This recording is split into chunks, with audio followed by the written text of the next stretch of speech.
When the first drops of rain hit the cracked windshield of Daniel Carter's old pickup truck, he tightened his grip on the steering wheel and leaned forward as if it would help him see better. The road stretching through the outskirts of Millwood was dark, empty, and slick with mud. His shift at the lumber mill had run late again, and all he could think about was getting home to his 8-year-old daughter, Lily, who was probably fast asleep on the old couch with her stuffed rabbit tucked under her chin. He hated leaving her alone in the evenings, but ever since her mother walked out, he'd had no choice. Work was survival. Work meant food, rent, and a future. No matter how blurry that future looked, the heater rattled weakly as Daniel turned the corner onto Highway 17. Lightning flashed, illuminating the road ahead, and that's when he saw her. A woman stood near a broken-down car, one hand pressed to her stomach, the other waving desperately. Even from a distance, even through the rain, Daniel sensed something was wrong. He pressed the brakes harder than he meant to, and the truck skidded slightly before stopping a few yards away. He opened the door and stepped out into the cold rain. "Ma'am," he called out, jogging toward her. "You okay?" She looked up at him with pale, frightened eyes. Her clothes were soaked, her hair plastered to her face, and her breathing uneven. I'm not," she said. "My car just died, and I think—" She paused, gripping her belly. "I think my baby's coming sooner than expected." Daniel's heart dropped. "You're pregnant. How far along?" 37 weeks, she said, wincing. "I was on my way home from visiting a friend. My phone died. No signal here anyway." Daniel looked around. Nothing but empty highway, forest, and storm. No lights, no cars. Millwood Hospital was 20 minutes away on a good day, but with the storm it might be twice as long. "All right," he said gently. "I'll help you. My truck's not fancy, but it'll get you there." She hesitated for a second, studying him, perhaps wondering whether she could trust a stranger, but the next contraction hit, and she gripped the truck door for support. Daniel hurriedly opened it wider and helped her climb in. "I'm Daniel," he said once he started the engine. "Rebecca," she replied, her voice shaky. "Thank you." The ride was tense. Rebecca's breathing quickened with every contraction, and Daniel tried to keep the truck steady despite the wind pushing against it. The engine groaned on uphill slopes, and Daniel murmured encouragement as if talking to a stubborn animal. "Come on, don't do this to me now." Rebecca managed a weak smile. "Your truck listens to pep talks. Sometimes," he said, "when bribed with hope and prayers." Her next contraction silenced the smile. She clutched her belly and groaned. Daniel's hands tightened on the wheel. "Hang on, we're going to make it." But then, as they rounded a bend, the truck lurched. Daniel felt the power sputter beneath his feet, and his stomach twisted. "No, no, no."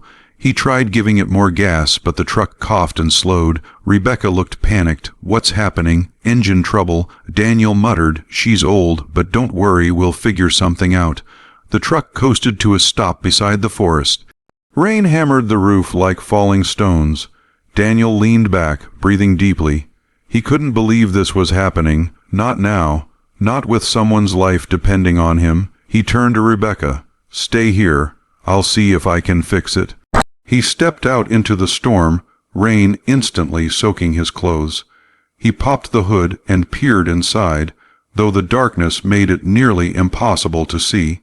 He fiddled with the battery connections, tightened wires, tried everything he knew from years of patching the truck together with cheap parts. His hands trembled, not just from cold but fear of failing this woman. Fear of failing another human being when so many had already failed him. After 10 minutes of desperate attempts, he slammed the hood in frustration.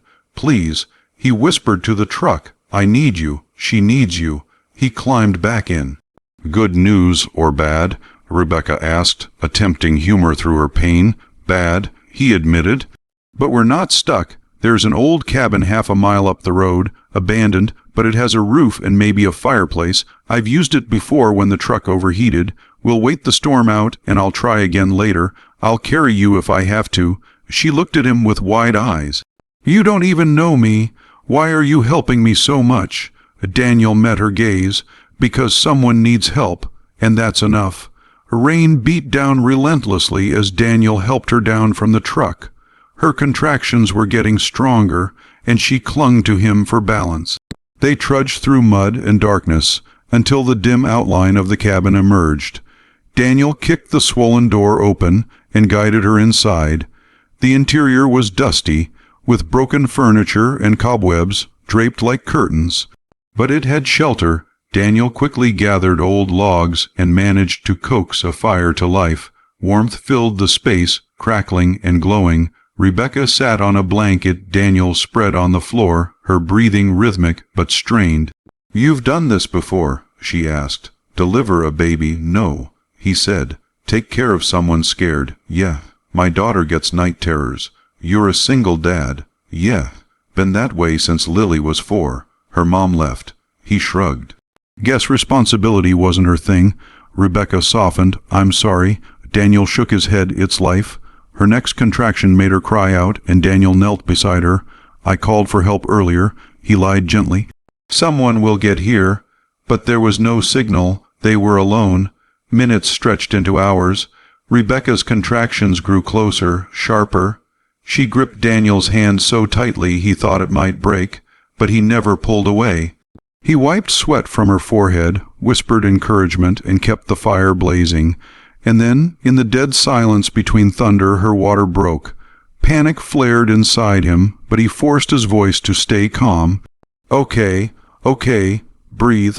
I'm here," she screamed, tears streaming. "Daniel, I can't. You can." He insisted softly. "You're stronger than you think." Lightning flashed through the windows as Rebecca pushed.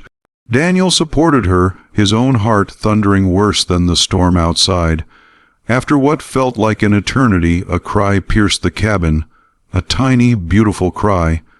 Daniel blinked away tears he hadn't noticed forming. He wrapped the baby in his jacket, handing the small bundle to Rebecca. She held her daughter close, sobbing with relief. "You did it," Daniel whispered. The storm began to fade as dawn approached. Pale sunlight crept through the broken window, illuminating the exhausted mother and her newborn child.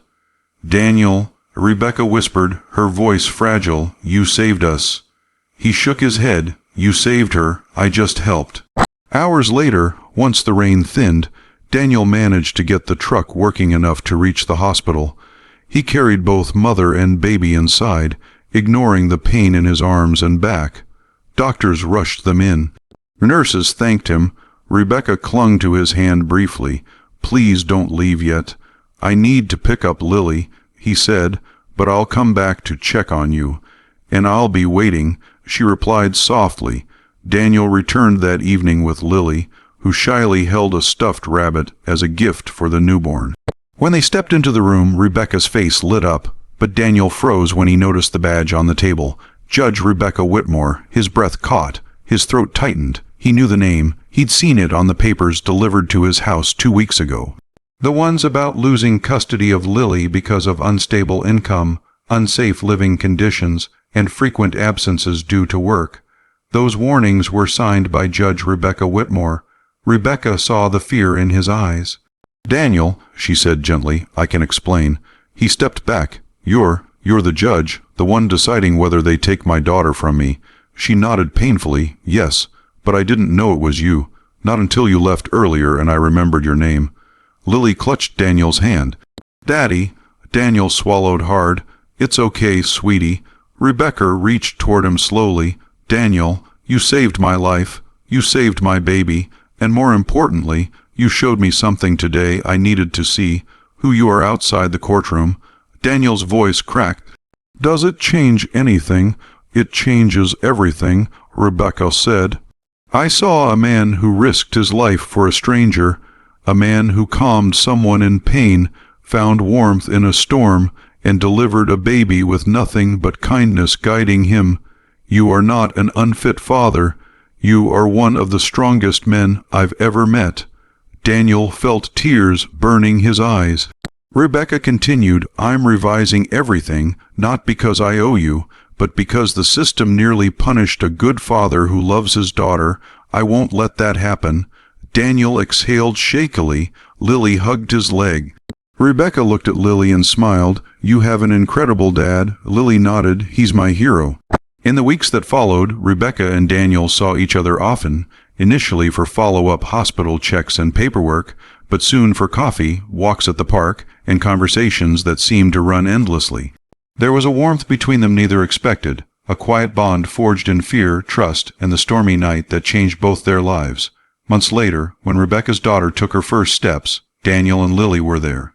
And when Daniel finally built a safer home with Rebecca's help and community support, the court officially closed the case with full custody maintained. But what mattered most wasn't the legal decision. It was the new life they were building. A blended family shaped from hardship, courage, and the unexpected kindness of a poor single dad who stopped on the highway one stormy night. And though Daniel never sought reward, fate had a strange way of repaying him, not with money, but with love, family, and the future he never thought he'd have.